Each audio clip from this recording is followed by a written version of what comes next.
47 വർഷം 13 കിലോമീറ്റർ കൊല്ലം ബൈപ്പാസ് എന്ന സ്വപ്നം യാഥാർത്ഥ്യമാകുന്നു. ഇതിനിടയിൽ പിതൃത്വം ഏറ്റെടുക്കാൻ കന്യാകുമാരി മുതൽ കാശ്മീർ വരെ ആളിറങ്ങിയിട്ടുണ്ടെന്നുള്ളത് മറ്റൊരു യാഥാർത്ഥ്യം. നമുക്ക് കൊല്ലംകാരോട് തന്നെ ചോദിക്കാം, എന്താണ് അവസ്ഥ? സന്തോഷമായോ? സന്തോഷമായി. ഈ 47 വർഷം ഇവിടുത്തെ ജനങ്ങൾ ആഗ്രഹിച്ച ഈ സ്വപ്ന പദ്ധതി ഇന്ന് യാഥാർത്ഥ്യമാകുമ്പോൾ ഈ കേരളത്തിലെ, ഇന്ത്യയെ മൊത്തത്തിലെ എല്ലാ ജനങ്ങൾക്കും അതിഗംഭീരമായ സന്തോഷമാണ്. അത് മാത്രമല്ല, ഇതിനുവേണ്ടി അഹോരാത്രം പരിശ്രമിച്ച UDF നേതാക്കന്മാരെ ഞാനിതിൽ അനുസ്മരിക്കുകയാണ്. അപ്പം ഞാനിപ്പോൾ എത്തി നിൽക്കുന്ന UDF ക്യാമ്പിലാണെന്ന് വ്യക്തമായി ഞാൻ നേരത്തെ പറഞ്ഞതിന് ബാക്കിയാണ്. നമുക്ക് പക്ഷേ എല്ലാ ക്യാമ്പുകളും ഇവിടെയുണ്ട്. എന്താ പേര്? എൻ്റെ പേര് നിസാർ എന്നാണ്, മൂന്നാംകുറ്റി. ഇപ്പൊ ഉദ്ഘാടനം ചെയ്യുന്നത് BJPയുടെ പ്രധാനമന്ത്രി, സംസ്ഥാനം ഭരിക്കുന്നത് ഇടതുപക്ഷം. UDF ആണ് ഇത് സ്വപ്നം യാഥാർത്ഥ്യമാക്കിയതെന്ന് പറയുന്നു. എന്താ പേര് ചേട്ടൻ? എൻ്റെ പേര് സലീം. അപ്പൊ ഇത് ആരുടെ സംഭാവനയാണ്? സംശയം എന്തുകൊണ്ട്? വർഷങ്ങൾക്ക് മുമ്പേ ശ്രീ ഉമ്മൻചാണ്ടിയും കൃഷ്ണകുമാറും പീതാംബരക്കുറുപ്പും പ്രഗത്ഭ മതികൾ കൊണ്ടുവന്ന സ്വപ്ന പദ്ധതി അതിപ്പം വല്ലവരുടെയും കൊച്ചിനെ എടുത്തു വെച്ച് രാരാട്ടിക്കൊണ്ട് രണ്ടു കൂട്ടരും BJPയും LDFും. സന്തോഷമായോ? സന്തോഷം. ഇതിൽ വലിയ സന്തോഷം എന്താ ഇരിക്കുന്നത്? ഏറ്റവും വലിയ സന്തോഷം കേരളത്തിലെ ജനങ്ങൾക്ക് ഏറ്റവും വലിയ സന്തോഷം. പേരെന്താ? പേര് മണികണ്ഠൻ. മണികണ്ഠൻ UDF പ്രവർത്തകനാണ്. കോൺഗ്രസ്സുകാരനാണ്. അപ്പൊ അഭിമാനത്തോടെ ഇവിടെ നിൽക്കുകയാണ്. സന്തോഷം. സാക്ഷാൽ സൂരജ് രവി ഇത് ആൾക്കൂട്ടത്തിനിടയിൽ വന്ന് പെട്ടിരിക്കുന്നു. സൂരജ്, ഞാൻ നേരത്തെ പറഞ്ഞു വന്ന ഉദ്ഘാടനം ചെയ്യാൻ എത്തുന്നു BJPയുടെ പ്രധാനമന്ത്രി. സംസ്ഥാനം ഭരിക്കുന്ന സർക്കാർ ഇടതുപക്ഷം, അവരും ഒരു ഉദ്ഘാടനം പ്ലാൻ ചെയ്തിരിക്കുന്നു. ഇന്നലെ മുതൽ ഇന്ന് വൈകുന്നേരം വരെ നമ്മൾ കണ്ടത് വിവാദങ്ങളുടെ ഘോഷയാത്രയാണ്. ആരാണ് ഇതിന്റെ പിതാവ്? ആരുടെ സന്തതിയാണിത്? എന്താ സൂരജ് എങ്ങനെ പ്രതികരിക്കുന്നു? യഥാർത്ഥ കൊല്ലംകാരൻ എന്നുള്ള നിലയ്ക്ക്, ഒരു കോൺഗ്രസ്സുകാരൻ എന്നുള്ള നിലയ്ക്കല്ല, ഈ ബൈപ്പാസിൻ്റെ പിതാവ് അല്ലെങ്കിൽ ശില്പികൾ എന്ന് പറയുന്നത് കോൺഗ്രസിൻ്റെയും ഐക്യജനാധിപത്യ മുന്നണിയുടെ MPയും ഐക്യജനാധിപത്യ മുന്നണിയുടെ ശ്രീ ഉമ്മൻചാണ്ടിയുടെ നേതൃത്വത്തിലുള്ള ഗവൺമെൻറ്റുമാണ് എന്നുള്ളത് കൊല്ലത്തെ മുഴുവൻ ജനങ്ങൾക്കും അറിയാം. അതിലെ എന്ത് ഉദ്ഘാടന മാമാങ്കം 2-3 വട്ടം നടത്തിയാലും കൊല്ലത്തെ ജനങ്ങൾക്കറിയാം ഇതിൻ്റെ പണികൾ, മുടങ്ങിക്കിടന്ന പണികളും സ്ഥലം ഏറ്റെടുക്കൽ അടക്കമുള്ള കാര്യങ്ങൾ നടത്തിയത് ആരാണെന്നും ഇപ്പോൾ ഇത് കൊല്ലത്തിൻ്റെ ചിരകാല സ്വപ്നമായിട്ടുള്ള ഈ വികസന പദ്ധതി യാഥാർത്ഥ്യമായത് ആരുടെ നേതൃത്വത്തിലാണെന്നുള്ളതും ശ്രീ NK പ്രേമേന്ദ്രൻ്റെയും ശ്രീ പീതാംബരക്കുറുപ്പിൻ്റെയും അതുപോലെ തന്നെ ഇതിൻ്റെ നിർമ്മാണ ചെലവ് 50% വഹിക്കാമെന്ന് തീരുമാനമെടുത്ത ശ്രീ ഉമ്മൻചാണ്ടി ഗവൺമെന്റിനുമാണ് ഇതിന്റെ മുഴുവൻ ക്രെഡിറ്റ് എന്നുള്ള കാര്യത്തിൽ തന്നെയാണ്.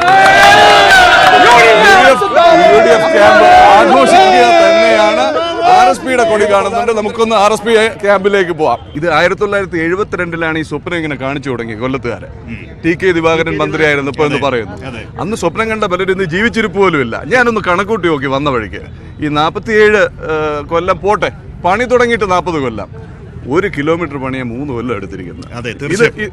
ഇത് ഇങ്ങനെ പോയാൽ ഇത് എങ്ങോട്ടാണ് നമ്മൾ കുതിക്കുക? തീർച്ചയായിട്ടും നമ്മളെ സംബന്ധിച്ച് ഈ കൊല്ലം ബൈപ്പാസിന്റെ ആ നിർമ്മാണ പ്രവർത്തനവുമായിട്ട് 1972 സഖാവ് TK ദിവാകരൻ, അന്ന് മന്ത്രിയായിരുന്ന TK ദിവാകരൻ്റെ ഭാവനാ സൃഷ്ടിയാണ് ഈ കൊല്ലം ബൈപ്പാസ്. അദ്ദേഹം പക്ഷേ തൊട്ടടുത്ത വർഷം തന്നെ അദ്ദേഹം നമ്മളോട് വിട പറഞ്ഞു പോയി. അതിനുശേഷം ഈ ബൈപ്പാസിൻ്റെ പണി വളരെ മന്ദഗതിയിലായിരുന്നു. പിന്നീട് അതിൻ്റെ ഒരു പുരോഗതി ഉണ്ടായത് കൃഷ്ണകുമാർ MP ആയതിനു ശേഷമാണ്. അതിനുശേഷം വീണ്ടും അത് പീതാംബരക്കുറുപ്പും അതുപോലെ തന്നെ ഏറ്റവും അവസാനം ഈ നിർമ്മാണ പ്രവർത്തനത്തിൻ്റെ ഈ സമാപനം കുറിക്കുന്ന ഈ നിർമ്മാണ ഉദ്ഘാടന ദിവസം സഖാവ് NK പ്രേമേന്ദ്രൻ്റെയും പ്രയത്നം കൊണ്ട് മാത്രമാണ് ഇന്ന് ഈ കൊല്ലം ബൈപ്പാസിൻ്റെ ഈ സാക്ഷാത്കാരം നടത്തിയിരിക്കുന്നത്. ശരി, ഇവിടെ നമ്മോടൊപ്പം ഒരു വനിതയെ കാണാൻ കാത്തിരിക്കുകയാണ്. എന്താ പേര് മാഡത്തിന്റെ? എന്റെ പേര് സജിത ഷാജഹാൻ. സജിത ഷാജഹാൻ മാഡവും RSP തന്നെയാണോ? RSPയുടെ സജീവ പ്രവർത്തകൻ. അപ്പൊ ഈ മണ്ഡല സെക്രട്ടറി പറഞ്ഞൊക്കെ തന്നെയാണ് അഭിപ്രായം? പൂർണ്ണമായ അഭിപ്രായം അത് തന്നെ. ഉദ്ഘാടനം ചെയ്യാൻ BJPയുടെ പ്രധാനമന്ത്രിയാണ് വന്നിരിക്കുന്നത്. അതാണ്, അത് നമ്മുടെ ആവശ്യമാണല്ലോ. അത് കുഴപ്പമില്ല. ഇന്ത്യൻ പ്രധാനമന്ത്രി, അത്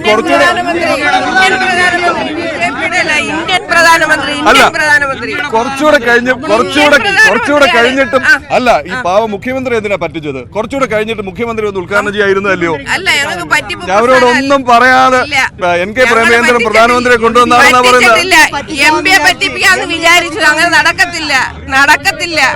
ഇത് പ്രേമേന്ദ്ര സാർ എടുത്ത ഏറ്റവും നല്ല ഒരു സുധീരമായ ഒരു പരിപാടിയും പ്രവർത്തനമായിരുന്നു. അദ്ദേഹത്തിന്റെ മുൻകൈ പ്രവർത്തനത്തിലൂടെയാണ് ഈ പരിപാടി പൂർണ്ണമായി അംഗീകരിക്കാൻ നമുക്ക് സാധിച്ചത്. അതിൽ ഏറ്റവും അധികം അഭിമാനകരവും UDFന്റെ സജീവ പ്രവർത്തനവും ഉണ്ടായിരുന്നു. ന്യായമായും രാഷ്ട്രീയ അവകാശവാദങ്ങൾ ഉയരുന്നുണ്ട്. നമുക്ക് മറ്റു ചിലരോട് കൂടി ചോദിക്കാം. എന്താ പേര്? സനൽ. എന്ത് ചെയ്യുന്നു? ഞാൻ KMMൽ വർക്ക് ചെയ്യുന്നു. KMMൽ വർക്ക് ചെയ്യുന്നു. അപ്പൊ പാർട്ടിയുടെ കൊടി പിടിച്ച് വന്ന ആളല്ല? പാർട്ടിക്കാരനാണ്. ഏത് പാർട്ടിയാണ്? ഞാൻ യൂത്ത് കോൺഗ്രസ് മണ്ഡലം പ്രസിഡന്റ് ആയിരുന്നു. ഓക്കെ, കോൺഗ്രസിന്റെ ബ്ലോക്ക് സെക്രട്ടറിയാണ്. ആണ്. ഇത് ഈ ഇങ്ങനെ ഒരു ബൈപ്പാസ് ആദ്യം വന്നതിനെ കുറിച്ച് സലന്റെ അച്ഛനും മറ്റൊക്കെ ആയിരിക്കല്ലേ പറഞ്ഞു തന്നിട്ടുണ്ടാവുക? അതെ അതെ. 72 എന്നിട്ട് അങ്ങനെ കിടന്നതും ഒരുപാട് കാലഘട്ടങ്ങളിൽ ഇവിടെ കിടന്നേ. അപ്പോൾ ഒരു നാടിന് സന്തോഷം, കേരളത്തിന് മുഴുവൻ ആശ്വാസം. ഇനി ചിന്നക്കടയിൽ കിടന്ന് ശ്വാസം മുട്ടാണ്ട് ഈ ബൈപ്പാസ് യാഥാർത്ഥ്യമാക്കിയതിനകത്ത് പീതാംബരക്കുറുപ്പ് എം പിക്കും NK പ്രേമേന്ദ്രൻ എം പിക്കുമാണ്. പക്ഷേ അവരെ അവഗണിച്ചുകൊണ്ടാണ് ഇന്ന് ഉദ്ഘാടന മാമാങ്കം നടക്കുന്നത്. കൊല്ലത്തെ ജനത ഇത് തിരിച്ചറിഞ്ഞുകൊണ്ട് അതിന് മറുപടി നൽകുമെന്നാണ് എൻ്റെ അഭിപ്രായം. അപ്പോൾ ഈ മറുപടി ആർക്കാ നൽകുക? വോട്ടിലൂടെ മറുപടി നൽകും. ഈ തെരഞ്ഞെടുപ്പ് വിഷയമാകുമെന്ന് ഉറപ്പ്. കൊല്ലം ബൈപ്പാസ് തെരഞ്ഞെടുപ്പ് വിഷയമാകുമെന്ന് ഉറപ്പ്. ഒരു കാര്യം വളരെ വ്യക്തമാണ്, തെരഞ്ഞെടുപ്പ് വിഷയമാണെന്നുള്ളതിൽ യാതൊരു സംശയമില്ല. കാര്യം വെറുതെ ഉദ്ഘാടനത്തിന് വന്നതെല്ലാം വളരെ കൃത്യമായി പാർട്ടി പതാകകൾ ഉയർത്തി തന്നെയാണ് ആഘോഷമായി ഇവിടെ ആൾക്കൂട്ടം എത്തിയിട്ടുള്ളത്. നമുക്ക് മറ്റുള്ളവരോട് കൂടി ചോദിക്കാം എന്താണ് അഭിപ്രായം. ജനതാദളിന്റെ കൊടി ഇതാ പാറി പറക്കുന്നു. ആരാ ജനതാദൾ എന്നുള്ളത്? എന്താ പേര്? കെ വിജയൻ. സന്തോഷമാണ്.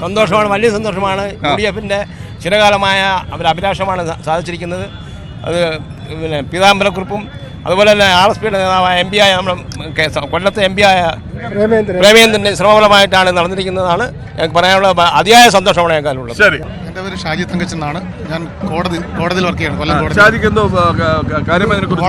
അതിയായ സന്തോഷമുണ്ട്. പക്ഷേ ഒരു കാര്യം എന്ന് വെച്ചാൽ 48 ഒരു ഗവൺമെന്റ് പ്രോജക്റ്റ് 48 വർഷം നീണ്ടു നിൽക്കാന്നൊക്കെ പറഞ്ഞാൽ അത് ഞങ്ങളൊക്കെ ജനിക്കുന്നതിന് മുമ്പ് നടന്നൊരു പ്രോജക്റ്റാണ്.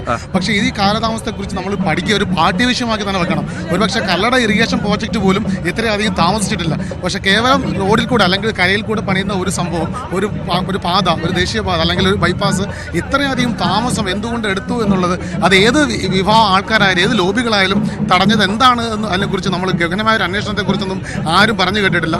ഇത് എപ്പോഴേ നടന്ന 4 വരി പാത എപ്പോഴേ പൂർത്തിയാക്കേണ്ട അവസ്ഥ തന്നെ കഴിഞ്ഞിരിക്കുകയാണ്. ഇത് ഷാജി തങ്കച്ചൻ. ഇതുവരെ നമ്മൾ കേട്ടത് രാഷ്ട്രീയ അവകാശവാദങ്ങൾ വിമർശനങ്ങളുമാണെങ്കിൽ വളരെ വളരെ പ്രസക്തമായ ഒരു പോയിന്റാണ് ഷാജി തങ്കച്ചൻ ഉയർത്തിയിരിക്കുന്നത്. എന്തുകൊണ്ട് 13 കിലോമീറ്റർ ബൈപ്പാസ് പണിയാൻ 48 വർഷം എടുത്തു, അല്ലെങ്കിൽ പണി തുടങ്ങിയിട്ട് 40 വർഷം എടുത്തു? അതൊരു കേസ് സ്റ്റഡി ആക്കണം, പഠന വിധേയമാക്കണം. ഇവിടുത്തെ വികസനം പോകുന്ന പോക്ക് ഏത് വഴിയാണെന്നുള്ള വളരെ പ്രസക്തമായ ഒരു അഭിപ്രായം. നമുക്ക് മറ്റു നാട്ടുകാരിലേക്കും എത്താം. എന്താ ചേട്ടന്റെ പേര്? എന്റെ പേര് നിസാം. നിസാം, എന്ത് ചെയ്യുന്നു? എല്ലാവരും അവരവരുടെ കൊടി കൊണ്ടൊന്ന് ആഘോഷിക്കുകയാണല്ലോ. ഇത് ആരുടെ വിജയ? ജനങ്ങളുടെ വിജയം. ആദ്യമായി രാഷ്ട്രീയമില്ലാത്തൊരു ശബ്ദം കേട്ടു. ഇത് ജനങ്ങളുടെ വിജയമാണ്. പക്ഷെ ഈ പിന്നെ എത്ര വയസ്സായി? 43. അപ്പൊ ജനിക്കുന്നതിന് മുമ്പേ കണ്ടു തുടങ്ങിയ സ്വപ്നമാണ്. അപ്പൊ അത്രയും പ്രായമുണ്ട്. 1 വയസ്സുള്ളപ്പോ പണി തുടങ്ങിയല്ലേ ഇതിന്റെ? ഇങ്ങനെ പോയാൽ മതിയോ? 1 കിലോമീറ്റർ പണിയാ 3 വർഷം ഇത് എടുത്തിരിക്കുക. മാറി മാറി വന്ന സർക്കാർ എത്തിച്ചു. ശരി. എന്താ പേര്? സുരേന്ദ്രൻ. എന്ത് ചെയ്യുന്നു? BSNL വർക്ക് ചെയ്യുന്നു. സന്തോഷമായോ? സന്തോഷമാണ്. ഇപ്പൊ ഇത് ആശ്വാസമാണ്, സന്തോഷമാണ്, എന്തുവാണ്? സന്തോഷമാണ്. ഈ നഗരത്തിലെ കുരുക്കെല്ലാം മാറി എല്ലാ കുരുക്കളും സന്തോഷമായിട്ട് നേട്ടം പലതുണ്ട്. പക്ഷെ എന്തുകൊണ്ട് താമസിച്ചു എന്നുള്ള ഏറ്റവും പ്രധാനപ്പെട്ട കാരണം അതിന്റെ ഉത്തരവാദിത്വം ആരും ഏറ്റെടുക്കുന്നില്ല. പക്ഷേ ഈ 50:50 എന്നുള്ള ആ ഒരു വളരെ വളരെ കരുത്തോടുകൂടി 50:50 അത് ബൈപ്പാസിൽ കൂടെ വണ്ടി ഓടിച്ചാണോ വന്നേ? അല്ല, ഓട്ടിക്കാനായിട്ട് നിൽക്കുകയാണ്. ആരെ? നമ്മളെ പ്രേമേന്ദ്രൻ സാറിന്റെ കൂടെ. പേരെന്താ? പേര് ഹബീബ് റഹ്മാൻ. ഇവിടെ നിൽക്കുന്നത് ഞങ്ങളുടെ ആവേശം, നമ്മുടെ MP കൊണ്ടുവന്ന പ്രസ്ഥാനം. ഇത് 10 വർഷം രാജേന്ദ്രൻ സാഹ ഇവിടെ ഇരുന്നു, ഒന്നും ചെയ്തിട്ടില്ല. അതിനുശേഷം പീതാംബരക്കുറുപ്പ് വന്നു, അതിനുശേഷം പ്രേമേന്ദ്രൻ സാർ വന്നു. അദ്ദേഹത്തിന്റെ കഴിവുകൊണ്ട് ഞങ്ങൾ ഇതേപോലെ സഞ്ചരിക്കുന്നു. സന്തോഷം, അവകാശവാദം, അഭിമാനം എല്ലാം ഉണ്ട്. ബൈപ്പാസിലൂടെ വണ്ടി ഓടിക്കാൻ കാത്ത് നിൽക്കുകയാണ്. ഉറക്കെ ഉച്ചത്തിൽ തുടരുന്നു. നാട്ടുകാർക്ക് എന്ത് പറയാനുണ്ടെന്ന് നമുക്ക് കേൾക്കാം.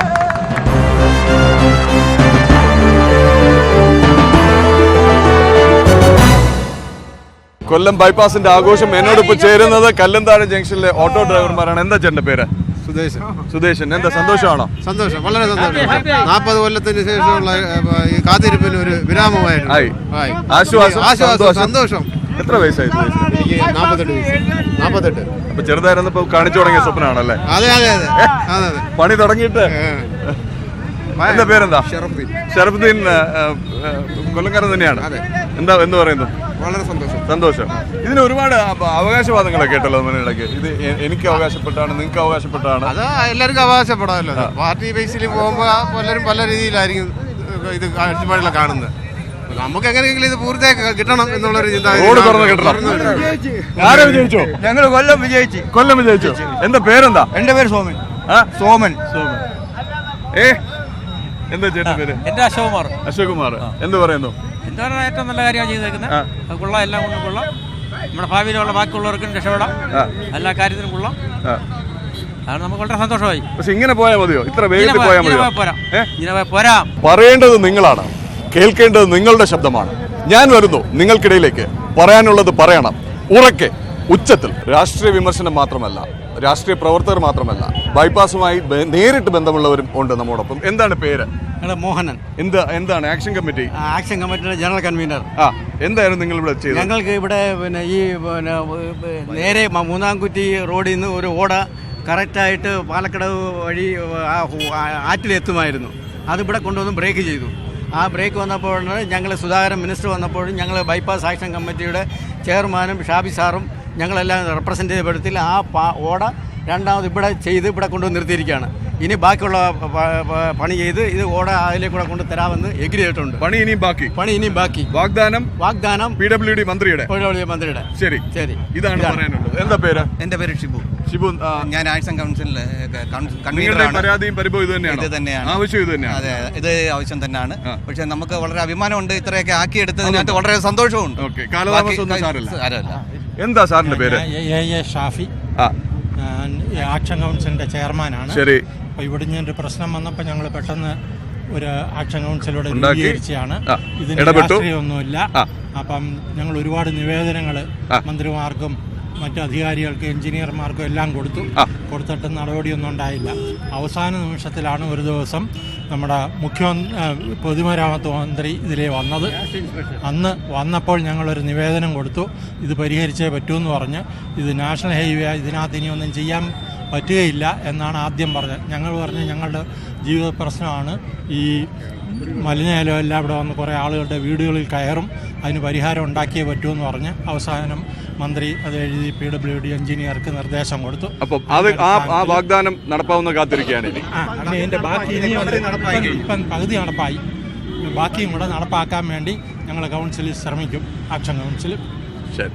അപ്പോൾ ഇതാണ് ആക്ഷൻ കൗൺസിലിന്റെ ആവശ്യം. ആക്ഷൻ കൗൺസിലിന് PWD മന്ത്രി G സുധാകരൻ കൊടുത്ത വാക്ക് പാലിക്കും എന്നുള്ള പ്രതീക്ഷയിൽ അവർ കാത്തിരിക്കുന്നു. ആക്ഷൻ കമ്മിറ്റി സ്വയം ഉണ്ടാക്കിയ ഒരു ആക്ഷൻ കമ്മിറ്റിയാണ്. ആണോ? അതെ. അല്ല, അവര് പറഞ്ഞ ഈ ഓടയൊക്കെ വഴിതിരിച്ച് അങ്ങനെ പറഞ്ഞിട്ടില്ല. ഈ ഓട ഞാനിവിടെ സ്ഥിരം താമസം അപ്പുറത്താ.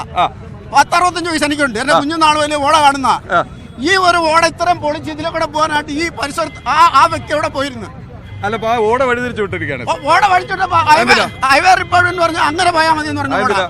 ഈ ഓട ഇങ്ങനെ പോലും പ്രയോജനമില്ല സാറേ. ഇങ്ങനെ തന്നെ ഇങ്ങനെ അങ്ങനെ പോകും. അല്ല, ഈ വിജയം ആർക്കും അവകാശപ്പെട്ട? ഇതിപ്പോ എല്ലാവരും ആഘോഷ മൂഡിലാണല്ലോ. ഈ ഹൈവേ നല്ല പണിയാണ്. ഇത് ഓരോ വ്യക്തിയുടെ വീട്ടിലോട്ട് വെള്ളം കയറരുത്. അതിനല്ല തന്നെത്താനെ ഉണ്ടാക്കിയ ഒരു ആക്ഷൻ കമ്മിറ്റി. ഞങ്ങൾ 3-4 പേരെ കണ്ടല്ലോ.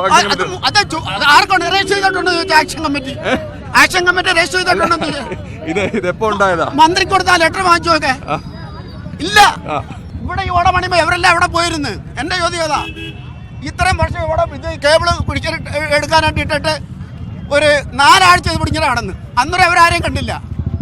പിന്നെ ഓടെ അങ്ങോട്ട് എന്നിട്ടാണ് ഈ ഹൈവേ ഇത്രയും പണിഞ്ഞ് ഇങ്ങനെ ഒരു റോഡ് ഉണ്ടാക്കിയത്. വെറും പാടാണത്. ഇപ്പൊ ആ ചായ കടക്കാരന് വെള്ളം ഒഴിക്കാൻ സൗകര്യമായി അവിടെ. നമുക്ക് നോക്കാം, ചായ കടക്കാരനെ കാണാം. അവിടെ സാറേ നോക്ക്. അല്ല, ആ ഒരു വ്യക്തിയുടെ ആവശ്യത്തിന് വേണ്ടിയാ, അല്ല വേറെ എങ്ങും വെള്ളം കയറത്തില്ല. ആക്ഷൻ കമ്മിറ്റിക്ക് നേരെ നിശിത വിമർശനവുമായിട്ടാണ് എത്തിയിരിക്കുന്നത്. ഇത് ചിലരുടെ സ്വകാര്യ ആവശ്യം എന്നുള്ള വിമർശനമാണ്. എന്തായാലും ജനശബ്ദം തുടർന്ന് കേൾക്കാം, ഉറക്കെ, ഉച്ചത്തിൽ. എന്താ ചേട്ടൻ്റെ പേരെന്താ? ഒരു മോഹൻ ബോസ്, ആശ്രാം മണ്ഡലം കോൺഗ്രസിന്റെ പ്രസിഡന്റാണ്. ശരി. ഈ ബൈപ്പാസ് എന്ന് പറഞ്ഞാൽ ഇന്ത്യയിൽ ആദ്യമായിട്ട് സംസ്ഥാന ഗവൺമെന്റ് പങ്കാളിത്തത്തോടു കൂടി നടത്തുന്ന ബൈപ്പാസിൽ ഒന്നാണ്. അത് തികച്ചും ഉമ്മൻചാണ്ടിയുടെ ഡിറ്റർമിനേഷൻ, ഉചിതമായ തീരുമാനത്തിന്റെ അടിസ്ഥാനം. അതാണ് ഇതിന്റെ ഈ ബൈപ്പാസിന്റെ പൂർത്തീകരണത്തിന്റെ കാരണം. പിന്നെ അതിനോടൊപ്പം പീതാംബരക്കുറുപ്പിന്റെയും NK പ്രേമേന്ദ്രന്റെയും കഠിനാധ്വാനമാണ്. ജനങ്ങളുടെ വിജയമാണോ രാഷ്ട്രീയക്കാരുടെ വിജയമാണോ? ജനങ്ങളുടെ വിജയം തന്നെയാണ്. അതിന് ഉമ്മൻചാണ്ടി എന്ന ഒരു മുഖ്യമന്ത്രി ഈ നാടിനോട് കാണിച്ച ഒരു ഉത്തരവാദിത്വം, ആ തീരുമാനം, ഡിറ്റർമിനേഷൻ എന്ന് പറയുന്നത് പുള്ളിയുടെ, അല്ലാതെ വേറെ ആർക്കും ഒരു പങ്കുമില്ല. ഉമ്മൻചാണ്ടി ആ തീരുമാനം എടുത്തില്ലെങ്കിൽ ഇന്ന് ഇത് പൂർത്തിയാവൂലായിരുന്നു. ഈ റോഡിൻ്റെ ഏറ്റവും കൂടുതൽ ഭാഗം ഇപ്പോഴാണ് തീർന്നത്. ഏതാണ്ട് 8 കിലോമീറ്ററോളം വരുന്ന ഭാഗം, അത് ഏറ്റവും കൂടുതൽ പാലവും ഒക്കെയുള്ള ഭാഗം സമയബന്ധിതമായി തീർക്കുവാൻ കഴിഞ്ഞു എന്നുള്ളത് ഈ ഗവൺമെൻറ്റിൻ്റെ ഇച്ഛാശക്തി കൊണ്ട് മാത്രമാണ്. പിന്നെ അവകാശവാദം ഉന്നയിക്കാൻ പലരും വരും, അത് വോട്ടാക്കി മാറ്റാനുള്ള ശ്രമം നടക്കുന്നു. പക്ഷേ ജനങ്ങൾക്ക് കാര്യങ്ങൾ ബോധ്യമുണ്ട് ആരുടെ ഭാഗത്തു നിന്നാണ് കൃത്യമായ പ്രവർത്തനം നടന്നതെന്നുള്ളത്. ഇടതുപക്ഷ ഗവൺമെൻറ്റിനും പിണറായി വിജയൻ നമ്മുടെ ബഹുമാനപ്പെട്ട മുഖ്യമന്ത്രിക്കുമാണ് ഇതിൻ്റെ ക്രെഡിറ്റ്, യാതൊരു തർക്കവുമില്ല. 2015 ഇതിന് തുടക്കം കുറിച്ചുകൊണ്ട് 2016 3 പാലങ്ങൾക്ക് വേണ്ടി പൈലിംഗ് തുടങ്ങിയപ്പോൾ അതിൽ അപവാദ പ്രചരണങ്ങളും തടസ്സവാദങ്ങളും ഉന്നയിച്ചവരാണ് ഇവിടുത്തെ ഇടതുപക്ഷക്കാരുമൊത്തം. ഇന്ന് അതിന്റെ ആൾക്കാരാണെന്ന് പറയുന്നതിനകത്ത് തീർത്തും കാര്യം.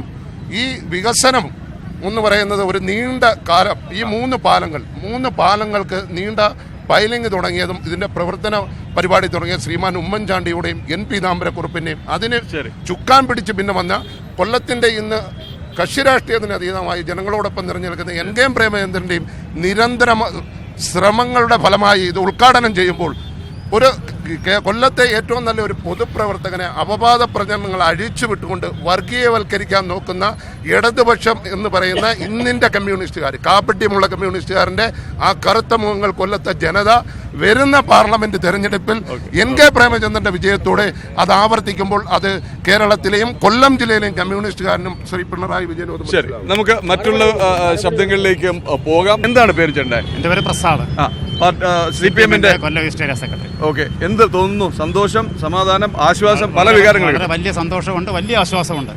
ഈ നാട്ടുകാരനാണ്? നാട്ടുകാരനാണ്. എത്ര വയസ്സായി? 55. അപ്പം ഈ സ്വപ്നം തുടങ്ങിയപ്പോഴേ മുതലേ ഓർമ്മയുണ്ട്. ടി കെ ദിവാറിന്റെ കാലത്തെ? തീർച്ചയായിട്ടും. ഓക്കെ, ഒരുപാട് അവകാശവാദങ്ങൾ നിങ്ങൾ ഇതിനിടയ്ക്ക് കേട്ടു. അവകാശവാദങ്ങളൊന്നും യഥാർത്ഥത്തിൽ അതെല്ലാം യാതൊരു അർത്ഥവുമില്ലാത്തതാണ്. കാരണം നമുക്കെല്ലാം നേരിട്ടറിയാവുന്ന കാര്യങ്ങൾ. ഈ 2ാം ഘട്ടം ഇവിടെ പൂർത്തീകരിക്കുന്നത് BJP ഗവൺമെൻറ് വാജ്പേയി പ്രധാനമന്ത്രി ആയിരിക്കുമ്പോഴാണ്. ശരി, അന്ന് നിതിൻ ഗഡ്കരിയാണ് ഇതിൻ്റെ ഗതാഗത വകുപ്പ് മന്ത്രി. ഇവിടെ നിന്ന് പൊതുയോഗം നടത്തിക്കൊണ്ട് അദ്ദേഹം പറഞ്ഞു, അന്ന് P. രാജേന്ദ്രൻ MP അല്ല, ആ MP സ്ഥാനം കഴിഞ്ഞു. അപ്പോൾ അദ്ദേഹം വേദിയിലും ഇല്ലായിരുന്നു. ഇന്നത്തെ പോലെ അന്നും അദ്ദേഹത്തെ അംഗീകരിക്കാതെ മാറ്റി ഓഡിയൻസിനിടയിലായിരുന്നു. നിതിൻ ഗഡ്കരി ഇറങ്ങി വന്നിട്ടാണ് P. രാജേന്ദ്രനെ പിടിച്ച് അകത്ത് കയറ്റി കസേര ഇരുത്തിയിട്ട് പറഞ്ഞു, ഇതിൻ്റെ യഥാർത്ഥ അവകാശി P. രാജേന്ദ്രൻ MP ആണ്. ഇതിനുവേണ്ടി എൻ്റെ വീട്ടിലും എൻ്റെ ഓഫീസുകളിലും കയറി ഇറങ്ങി ഇതിനുവേണ്ടി ഏറ്റവും കൂടുതൽ പ്രയാസപ്പെട്ടതും ബുദ്ധിമുട്ടിയതും ഇവിടെ കസേര ഇരിക്കേണ്ട യഥാർത്ഥ ആൾ അദ്ദേഹമാണ് ഇത് ഉദ്ഘാടനം ചെയ്യേണ്ടിയിരുന്നെന്ന് പറഞ്ഞ ആളാണ് നിതിൻ ഗഡ്കരി. അതുപോലെ തന്നെയാണ് ഇപ്പോഴും ഈ 3ാം ഘട്ടം പൂർത്തീകരിക്കുമ്പോഴും ഇടതുപക്ഷ ഗവൺമെൻറ് 2016 അധികാരത്തിൽ വന്നതിന് ശേഷം അവരുടെ ഒരു നിരന്തരമായ ശ്രദ്ധയും നിതാന്തമായ ജാഗ്രതയും ഇല്ലായിരുന്നെങ്കിൽ തീർച്ചയായിട്ടും ഇത് എങ്ങും എത്തത്തില്ലായിരുന്നു. ഈ റോഡിൻ്റെ ഭൂമിയെടുപ്പായാലും അതിനുശേഷം ഓരോ ഘട്ടത്തിലും ഇടതുപക്ഷ ഗവൺമെൻറ്റുകൾ എപ്പോഴൊക്കെ അധികാരത്തിൽ വന്നിട്ടുണ്ടോ അപ്പോഴൊക്കെ മാത്രമാണ് ഇതിൻ്റെ പണി നടന്നിട്ടുള്ളത്. ബാക്കി എല്ലാ അവകാശവാദങ്ങളും കരാർ വെച്ചെന്നോ MOP ഒപ്പിട്ടെന്നൊക്കെ പറയുന്നതിനപ്പുറത്ത് ഇതിൻ്റെ വർക്ക് നടന്നത് മൊത്തം ഇടതുപക്ഷ സർക്കാർ ഭരിച്ച കാലത്താണ്. അവർ തന്നെ ആയിരുന്നു ഇതിൻ്റെ എല്ലാം കാരണക്കാർ. ശരി, ഇതിൽ നമ്മൾ ആദ്യം കേട്ടിരുന്നത് ഫെബ്രുവരിയിൽ മുഖ്യമന്ത്രി ഉദ്ഘാടനം ചെയ്യുന്നതാണ്. അതിനിടയിലാണ് പെട്ടെന്ന് പ്രധാനമന്ത്രി വന്നത്. മാത്രമല്ല, ഇന്ന് കേട്ടൊരു പരാതി അല്ലെങ്കിൽ ഒരു വാസ്തവം, കൊല്ലം മേയർ ഇല്ല, കൊല്ലത്തെ MLA-മാരില്ല ചടങ്ങിന്, തിരുവനന്തപുരത്തെ MLA ഉണ്ട്. അതിലൊക്കെ വളരെ കടുത്ത പ്രതിഷേധമാണ്. കാരണം ഇവിടുത്തെ സ്ഥലം MLA M. നൗഷാദ് ഉൾപ്പെടെയുള്ള ആൾക്കാരെ, മേയർ ഉൾപ്പെടെ, ഈ നഗരത്തിൻ്റെ പിതാവായ മേയർ ഉൾപ്പെടെ മാറ്റി നിർത്തിക്കൊണ്ട് തീർത്തും വെറും വൃത്തികെട്ട രാഷ്ട്രീയ കളി, 3ാം ഘട്ട രാഷ്ട്രീയത്തിൻ്റെ ഭാഗമായിട്ട് BJP-യുടെ നേതാക്കന്മാർ ഇടപെട്ട് ഒരു 3-4 പ്രാവശ്യം പ്രോട്ടോകോൾ മാറ്റിമറിച്ചുകൊണ്ട് ഉദ്ഘാടനത്തിനുള്ള കാർഡുകൾ, വിസിറ്റിംഗ് കാർഡിന് പല പ്രാവശ്യം മാറി. ആദ്യഘട്ടത്തിൽ മുകേഷ് ഉണ്ടായിരുന്നു, നൗഷാദ് ഉണ്ടായിരുന്നു, മേയർ ഉണ്ടായിരുന്നു. പിന്നീട് അതെല്ലാം മാറിയിട്ട് വീണ്ടും അത് അട്ടിമറിക്കപ്പെട്ടുകൊണ്ട് പ്രധാനപ്പെട്ട വീണ്ടും ക്ഷണക്കത്തടിക്കുക, മാറ്റി 3ാമത്തെ പ്രാവശ്യം അടിച്ച കത്താണ്ട് ലാസ്റ്റ് ഇറങ്ങിയിരിക്കും. അപ്പോൾ ഇത്തരത്തിൽ ഏറ്റവും മോശപ്പെട്ട ഒരു രാഷ്ട്രീയ കളിയാണ് BJP-യും കേന്ദ്രം. അപ്പോൾ എന്തായാലും ബൈപ്പാസ് തെരഞ്ഞെടുപ്പ് വിഷയമായി മാറിക്കൊണ്ടിരിക്കുകയെന്ന് വളരെ വ്യക്തമാണ്. അവകാശവാദമാണ്. എന്താ LDF-ന്റെ ഒരു സ്വപ്ന പദ്ധതിയാണിത്. എൻ്റെ പേര് നൗഷാദ്, കൗൺസിലറാണ്. LDF-ന്റെ സ്വപ്ന പദ്ധതിയാണ്. അത് കൃത്യമായി തുടങ്ങിവെച്ച ഒരുപാട് പേര് അവകാശം പറഞ്ഞെങ്കിലും ഉമ്മൻചാണ്ടി തുടങ്ങി വെച്ച് ഒരു മണ്ണ് പോലും ഇടാത്ത പരിപാടി പിണറായി വിജയൻ അധികാരത്തിൽ വന്നതിന് ശേഷമാണ് 176 കോടി രൂപ മുടക്കി ഇത് കൃത്യമായി നിർമ്മിക്കാൻ അദ്ദേഹത്തിന് കഴിഞ്ഞു. അവകാശവാദം പറയുമ്പോൾ പീതാംബരക്കുറുപ്പ് MP, ബഹുമാനപ്പെട്ട MPക്ക് അല്പം അവകാശവാദമൊക്കെ ഉന്നയിക്കാം. പക്ഷേ പ്രേമേന്ദ്രൻ എന്ന MPക്ക് യാതൊരു അവകാശവാദം ഉന്നയിക്കാൻ ഇതിലൊരു ലൈറ്റ് ഇടാൻ പോലും അദ്ദേഹം തയ്യാറായില്ല. അത് ബഹുമാനപ്പെട്ട G. സുധാകരൻ മിനിസ്റ്റർ വന്നു നിന്നുകൊണ്ടാണ് ലൈറ്റിൻ്റെ ഇടയിൽ ഒരു കോർപ്പറേഷൻ കൗൺസിലർ എന്ന നിലയിൽ ഞങ്ങൾക്ക് വളരെ ബോധ്യമുള്ള കാര്യമാണ്. പിന്നെ ആദരണീയനായ മേയർ, കൊല്ലത്തിൻ്റെ പുറത്തുനിന്ന് ഒരാൾ വരുമ്പോൾ പ്രോട്ടോകോൾ അനുസരിച്ച് കൃത്യമായി വേണ്ടത് മേയറാണ്. അതുപോലെ എം നൗഷാദ് MLA. ഇതൊക്കെ വെറും രാഷ്ട്രീയം കളിച്ചു. ഇന്ന് നടന്ന യോഗം എന്താണ്? ഞങ്ങളവിടെ സാന്നിധ്യം ഉണ്ടായിരുന്നു. വളരെ മോശം. ബഹുമാനപ്പെട്ട കേരളത്തിൻ്റെ പ്രിയങ്കരനായ മുഖ്യമന്ത്രിക്ക് സംസാരിക്കാൻ പോലും അവസരം കൊടുക്കാത്ത രീതിയിൽ BJP മുദ്രാവാക്യം വിളിച്ച് മുടക്കുന്ന രീതിയാണ് ഇന്ന് കേട്ടത്. അത്രയും വലിയൊരു സംരംഭമായി ഇത്. ഈ ബൈപ്പാസ് പൂർത്തീകരിച്ചതിൻ്റെ ഏറ്റവും വലിയ ക്രെഡിറ്റ് LDF-നുണ്ടാകും. അത് ഇലക്ഷന് ജനങ്ങൾ LDF-നോടൊപ്പം നിൽക്കും, ഉറപ്പാണ്. ഒരു സർക്കാരിൻ്റെ നിശ്ചയദാർഢ്യമാണ് ഇന്നത്തെ ഈ ഉദ്ഘാടനം ഇവിടെ നമുക്ക് കാണുവാൻ വേണ്ടി സാധിച്ചിട്ടുള്ളത്. ആ സർക്കാർ ഏറ്റെടുത്തിട്ടുള്ള ശക്തമായ നിലപാടുകളുണ്ട്. ആ നിലപാടിനൊപ്പം നിന്നതിൻ്റെ ഭാഗമായിട്ടാണ് ഇന്ന് ഈ പറയുന്ന 4.5 വർഷം കൊണ്ട് പൂർത്തീകരിക്കുമെന്ന് പറഞ്ഞിട്ടുള്ള ഒരു പദ്ധതി കേവലം 2.5 വർഷം കൊണ്ട് പൂർത്തീകരിക്കാൻ ആയിട്ട് തയ്യാറായിട്ടുള്ളത്. ഇത് ഈ പറയുന്ന കേരളത്തിൻ്റെ സർക്കാരിൻ്റെ നിശ്ചയദാർഢ്യം തന്നെയാണ് ഇന്നത്തെ ഉദ്ഘാടനം. വികസനത്തിൻ്റെ പ്രതിപുരുഷൻ, പാവങ്ങളുടെ അത്താണിയായ ഉമ്മൻചാണ്ടിയാണ് ഇതിനെല്ലാം നാന്ദി കുറിച്ചതെന്നാണ് അപ്പുറത്ത് ക്യാമ്പ് എന്ന ആൾക്കാർ എന്നോട് പറയുന്നവർ. തീർച്ചയായിട്ടും UDF ക്യാമ്പിനെ സംബന്ധിച്ചിടത്തോളം അറിയാമല്ലോ, ഇല്ലാത്ത കഥകളെല്ലാം നമ്മൾ ഒരുപാട് കേട്ടിട്ടുള്ളതാണ്. നടക്കുന്നത്, ചെയ്യുന്ന കാര്യങ്ങളെല്ലാം പറഞ്ഞിട്ടുള്ള ഇവിടുത്തെ LDF സർക്കാരാണ്. ആ നിലയ്ക്കുള്ള വികസനങ്ങൾ ഇപ്പോൾ കണ്ടുകൊണ്ടിരിക്കുന്നത് ജനങ്ങൾക്ക് ഉൾക്കൊള്ളാൻ സാധിച്ചിട്ടുണ്ട്. എന്താണ് വികസനമെന്ന് നേരിട്ട് കണ്ടറിയാൻ സാധിച്ചിട്ടുള്ളതും പിണറായി വിജയൻ്റെ നേതൃത്വത്തിലുള്ള സർക്കാർ. സ്വപ്നങ്ങളിൽ മാത്രം നിലനിന്നിരുന്ന ഈ പദ്ധതി ഇന്ന് ജനങ്ങൾക്ക് വേണ്ടി തുറന്നു കൊടുക്കുന്ന ഒരു പദ്ധതി 2.5 വർഷം കൊണ്ട് 75% പണിയും പൂർത്തീകരിച്ചുകൊണ്ട് ഇത്തരത്തിൽ വലിയൊരു പദ്ധതിക്ക് തുടക്കമിടാൻ ഇവിടെ ഇച്ഛാശക്തിയുള്ളൊരു ഗവൺമെൻറ്റും അതിനെ നയിക്കുന്ന ഒരു മുഖ്യമന്ത്രി ഉണ്ടെന്നുള്ളൊരു ഉറപ്പാണ് ഇന്ന് ഈ കൊല്ലം നിവാസികൾ, ഈ ബൈപ്പാസ് നിവാസികളുടെ ഏറ്റവും വലിയ സന്തോഷം. അതിൻ്റെ ഭാഗവതമായി വേറെ എന്ത് വന്നാലും അതൊന്നും ഇതിനൊരു ബാധകമല്ല എന്ന് പറഞ്ഞുകൊണ്ട് ഇത്തരം ഒരു പദ്ധതിക്ക് തുടക്കം ഇട്ടുകൊണ്ട് ഈ ബൈപ്പാസ് തുറന്നതിൻ്റെ ആഹ്ലാദം തന്നെയാണ് ഇവിടെ നിൽക്കുന്നത്. എല്ലാവർക്കും കണ്ണടച്ച് വിശ്വസിക്കാൻ പറ്റുന്ന ഒരു നേതാവ് കേരളത്തിലുണ്ട് എന്ന് തെളിയിച്ചത് കൊണ്ടാണ്. മുഖ്യമന്ത്രിയായി കഴിഞ്ഞ 3 വർഷത്തോളം ഇതിൻ്റെ ഭാഗമായി നിലനിന്നിരുന്ന ഉമ്മൻചാണ്ടി വെറും കല്ലിൽ മാത്രം ഒതുങ്ങി ആ ഒരു ഉദ്ഘാടന ചടങ്ങ് മാത്രം നിലനിന്നുകൊണ്ട് പോകുമ്പോൾ ഇത് കല്ലല്ല, ഇത് പ്രവൃത്തിയാണ്, ഇത് ഓപ്പണിലൂടെ കാര്യങ്ങൾ ചെയ്യുവാൻ ഇച്ഛാശക്തിയുള്ള ഗവൺമെൻറ്റാണെന്ന് തെളിയിച്ച് ഇന്ന് ജനങ്ങൾ ആഹ്ലാദത്തിൽ നിൽക്കുന്ന ഒരു സംഭവം. കൊല്ലം ബൈപ്പാസ് അവസാനം യാഥാർത്ഥ്യമായിരിക്കുന്നു. അവകാശവാദങ്ങൾ വിവിധ ക്യാമ്പുകളിൽ നിന്ന് ധാരാളമുണ്ട്.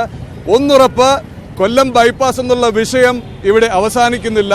തെരഞ്ഞെടുപ്പ് അടുക്കുന്നതോടുകൂടി ചർച്ചയും അവകാശവാദങ്ങളും തുടരും എന്നും ഇത് കൃത്യമായ തെരഞ്ഞെടുപ്പ് വിഷയമാകും എന്നുള്ളതും ഉറപ്പായി കഴിഞ്ഞു. ഉറക്കെ ഉച്ചത്തിൽ തുടരും. ഇനിയും നിങ്ങളിലേക്കെത്തും വിവിധ വിഷയങ്ങളുമായി. ഞാൻ പറഞ്ഞല്ലോ, പറയേണ്ടത് നിങ്ങളാണ്, കേൾക്കേണ്ടത് നിങ്ങളുടെ ശബ്ദവും. അത് പറയുക ഉറക്കെ ഉച്ചത്തിൽ. നമസ്കാരം.